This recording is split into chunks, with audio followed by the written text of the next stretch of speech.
नमस्कार दोस्तों, मैं डॉक्टर कमलेश कुमार मौर्य, पहलवान गुरुदीन विधि महाविद्यालय पनारी, ललितपुर के विधि विभाग का विभागाध्यक्ष आज पुनः एक नए वीडियो के साथ आप लोगों के समक्ष उपस्थित हूँ। आज के इस वीडियो में हम जानेंगे सीआरपीसी की धारा 173 के अंतर्गत चालान क्या होता है। इससे पहले कि मैं अपना व्याख्यान प्रारंभ करूं, कृपया हमारे इस चैनल को लाइक कीजिए, अपने दोस्तों में अधिक से अधिक शेयर कीजिए एवं हमारे इस चैनल को अनिवार्य रूप से सब्सक्राइब कीजिए। धन्यवाद। आइए जानें चालान क्या होता है सीआरपीसी की धारा 173 के अंतर्गत। पुलिस द्वारा न्यायालय में पेश किए जाने वाला चालान एक सामान्य सा शब्द है और नए लॉ छात्रों के लिए यह शब्द कभी कभी कठिनाई का विषय बन जाता है। इस वीडियो के माध्यम से दंड प्रक्रिया संहिता या सीआरपीसी की धारा 173 के अंतर्गत चालान पर प्रकाश डाला जा रहा है। आइए जानें चालान या अंतिम प्रतिवेदन क्या है।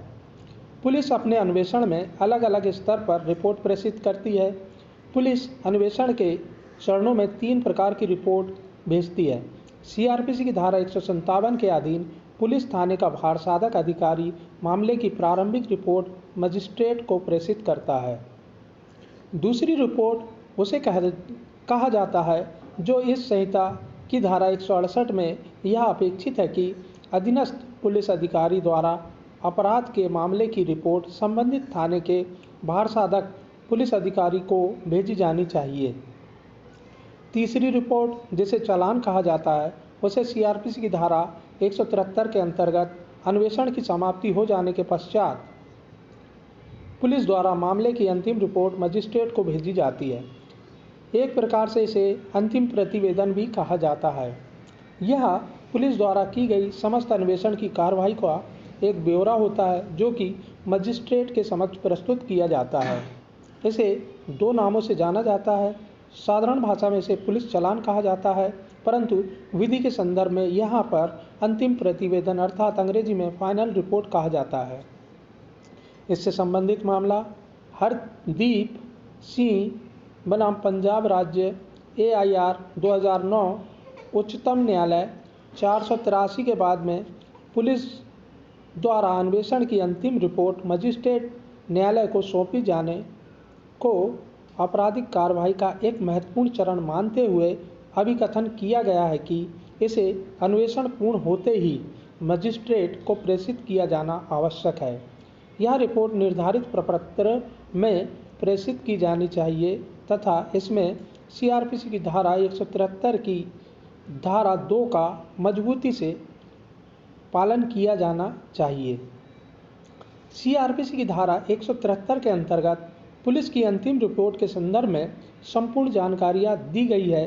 वह संपूर्ण प्रावधान रखे गए हैं कि पुलिस की अंतिम रिपोर्ट में कौन सी चीज़ों को शामिल किया जाएगा और क्या रिपोर्ट में स्थान होगा तथा रिपोर्ट कब प्रस्तुत की जाएगी।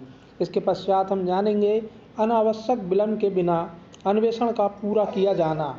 सीआरपीसी की धारा 173 उपधारा 1 इस बात का उल्लेख करती है कि बगैर विलंब के अन्वेषण पूरा किया जाना चाहिए तथा अन्वेषण शीघ्र पूरा होते ही यह रिपोर्ट मजिस्ट्रेट या न्यायालय के समक्ष प्रस्तुत की जानी चाहिए। इसके पश्चात हम जानेंगे अंतिम प्रतिवेदन प्रस्तुत करने की निश्चित अवधि। दंड प्रक्रिया संहिता की धारा 167 आजीवन कारावास और मृत्युदंड से दंडनीय अपराधों के लिए अधिकतम 3 महीने की अवधि का समय अंतिम प्रतिवेदन रिपोर्ट पेश करने के लिए पुलिस को देती है और आजीवन कारावास से कम अवधि के कारावास से दंडित अपराधों के लिए 60 दिन का समय पुलिस अधिकारी को या जांच एजेंसी को अपनी रिपोर्ट पेश करने के लिए दिया जाता है। यदि जांच एजेंसी या पुलिस अधिकारी इस समय अवधि के भीतर अपनी पुलिस रिपोर्ट प्रस्तुत नहीं करता है तो अभियुक्त जमानत प्राप्त करने का अधिकारी होता है, परंतु दंड प्रक्रिया संहिता की धारा 173 के अंतर्गत कहीं पर भी किसी विशेष समय अवधि का कतई प्रावधान नहीं किया गया है।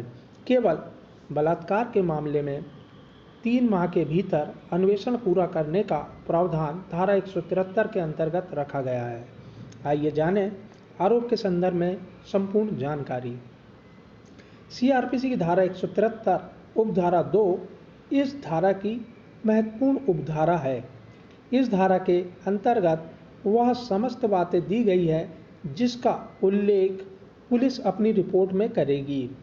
उन बातों का स्पष्ट उल्लेख दंड प्रक्रिया संहिता की धारा 173 की उपधारा 2 के अंतर्गत कर दिया गया है।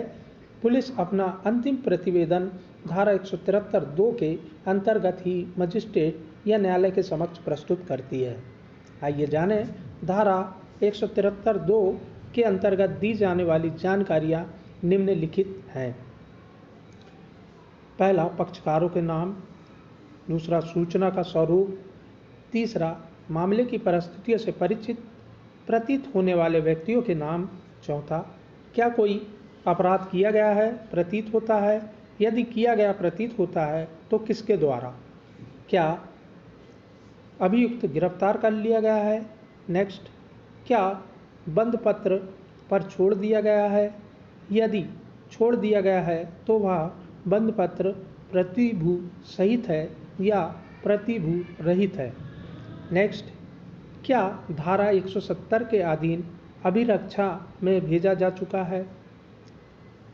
सीआरपीसी की धारा 173 की उपधारा 5 सामान्यतः पुलिस द्वारा अंतिम रिपोर्ट के साथ सभी आवश्यक दस्तावेज संलग्न करके मजिस्ट्रेट को भेजे जाते हैं, परंतु यदि इनमें से कुछ दस्तावेज पुलिस द्वारा अंतिम रिपोर्ट के साथ ना भेजे गए हों तो इसके कारण पुलिस द्वारा प्रेषित रिपोर्ट अग्रहण, जिसे साक्ष्य के रूप में स्वीकार नहीं किया जाए, नहीं हो जाती। पुलिस रिपोर्ट पर संस्थित प्रत्यक्ष कार्रवाई में धारा 207 के अंतर्गत मजिस्ट्रेट से यह अपेक्षा की जाती है कि वह उपधारा में उल्लेखित सभी दस्तावेजों की प्रतियां अभियुक्त को उपलब्ध कराएं। इन दस्तावेजों में वह दस्तावेज भी शामिल होंगे जो धारा 173(5) में उल्लेखित है। सुविधा की दृष्टि से इस धारा के साथ में यह व्यवस्था की गई है कि यदि अन्वेषण करने वाला पुलिस अधिकारी अभियुक्तों को धारा 5 में दर्शाए गए सभी दस्तावेजों को देना सुविधाजनक समझता है तो ऐसा कर सकता है। धारा 173 की उपधारा 5 स्पष्ट इस बात का उल्लेख करती है कि अभियोजन जिन साक्ष्य के आधार पर चलेगा जिनमें कोई वस्तु भी हो सकती है, यदि उन्हें मजिस्ट्रेट के समक्ष पेश नहीं किया गया है तो धारा 173 के अंतिम प्रतिवेदन के साथ धारा 161 के बयान जो पुलिस के समक्ष दिए जाते हैं उन्हें भी अंतिम प्रतिवेदन के साथ लगा दिया जाए। आइए जानें सीआरपीसी की धारा 173 की उपधारा 8 महत्वपूर्ण धारा। सीआरपीसी की 173 धारा की उपधारा 8 के अंतर्गत अन्वेषण को अधिकृत करती है कि अंतिम रिपोर्ट फाइल कर दी गई है। इसके पश्चात भी यदि आवश्यक हो तो अन्वेषण कार्रवाई जारी रख सकती है। पुलिस की भले ही उस रिपोर्ट के आधार पर न्यायालय ने अपराध का संज्ञान कर लिया हो। उच्चतम न्यायालय ने यह भी स्पष्ट किया है कि जब तक अन्वेषण अधिकारी द्वारा धारा 173(2) के अंतर्गत अंतिम रिपोर्ट न्यायालय को प्रेषित नहीं कर दी जाती, यह माना जाएगा कि अन्वेषण कार्रवाई जारी है। कतिपय परिस्थितियों में इस धारा की उपधारा 8 के अंतर्गत अंतिम रिपोर्ट न्यायालय को प्रेषित कर दी जाने के पश्चात भी आगे अन्वेषण अनुज्ञेय है, भले ही मजिस्ट्रेट ने अपराध का संज्ञान कर लिया हो। अन्वेषण अधिकारी की अन्वेषण करने की शक्ति समाप्त नहीं होती। यदि कोई आरोपी फरार है जिसके नाम अभियोजन में है तो ऐसे फरार आरोपियों के संदर्भ में धारा 173 की उपधारा 8 का प्रयोग किया जाता है और अन्वेषण को जारी रखा जाता है। अन्वेषण अधिकारी जो आरोपी उपस्थित होते हैं उनके लिए अंतिम प्रतिवेदन पेश कर देता है। इससे संबंधित मामला कारी चौधरी बनाम Shrimati Sita Devi AIR 2002 supreme court 441 के बाद में मृतिका की हत्या के बारे में FIR उसकी सास द्वारा दर्ज कराई गई थी, जिसके आधार पर अन्वेषण प्रारंभ किया गया। अन्वेषण के दौरान पुलिस ने पाया कि सास द्वारा दर्ज कराई गई प्राथमिकी झूठी थी और वास्तव में हत्या के लिए सास ही दोषी थी। उसने यह हत्या नियोजित षड्यंत्र पूर्वक की थी, अतः पुलिस ने मजिस्ट्रेट को सूचित किया कि सास द्वारा दायर की गई प्रथम सूचना रिपोर्ट झूठी थी। मजिस्ट्रेट ने उक्त रिपोर्ट स्वीकार कर ली, परंतु अभियुक्ता द्वारा इसके विरुद्ध उच्च न्यायालय में पुनरीक्षण आवेदन किया जाने पर उच्च न्यायालय ने मजिस्ट्रेट द्वारा दिया गया आदेश रद्द कर दिया। पुलिस ने अपनी अन्वेषण कार्रवाई जारी रखते हुए न्यायालय को सूचित किया कि उसने दूसरी प्राथमिकी दर्ज कर ली है। इस आधार पर सास के विरुद्ध जो आरोप पत्र दाखिल किया गया एवं सास के विरुद्ध प्रारंभ की गई दांडिक कार्रवाई को उच्च न्यायालय ने रद्द कर दिया। उच्च न्यायालय के उक्त निर्णय के विरुद्ध अपील में उच्चतम न्यायालय ने निर्धारित किया कि यह कहना कि पुलिस द्वारा अंतिम रिपोर्ट प्रस्तुत कर दिए जाने पर सास द्वारा दायर की गई प्राथमिकी झूठी थी, उसके विरुद्ध कार्रवाई संस्थित की जाना, जिसे कि उच्च न्यायालय ने रद्द कर दिया था। पुलिस द्वारा सास के विरुद्ध दूसरी प्राथमिकी दर्ज करके कार्रवाई नहीं की जा सकती, न्यायोचित नहीं होगा। अतः हत्या जैसे जघन्य अपराध के मामलों में पुलिस द्वारा दूसरी प्राथमिकी दर्ज करके अन्वेषण कार्रवाई का किया जाना उचित था। अपील स्वीकार की गई। नेक्स्ट केस हरमिंदर पाल सिंह बनाम पंजाब राज्य 2004 क्रिमिनल लॉ 2648 के बाद में पंजाब हरियाणा उच्च न्यायालय ने विनीत किया कि जहां की किसी भ्रष्टाचार के प्रकरण में पुलिस द्वारा अंतिम अन्वेषण रिपोर्ट प्रस्तुत कर दी गई हो, लेकिन उसे न्यायालय द्वारा स्वीकार न किया जाकर मामले का पुनः अन्वेषण आदेशित किया गया हो, वह न्यायालय के आदेश का अनुपालन करते हुए पुनः अन्वेषण के पश्चात पुलिस पुनः अपने पूर्ववर्ती निष्कर्ष पर पहुंची हो कि अभियुक्त का रिश्वत लेने का कोई उद्देश्य प्रकट नहीं होता है।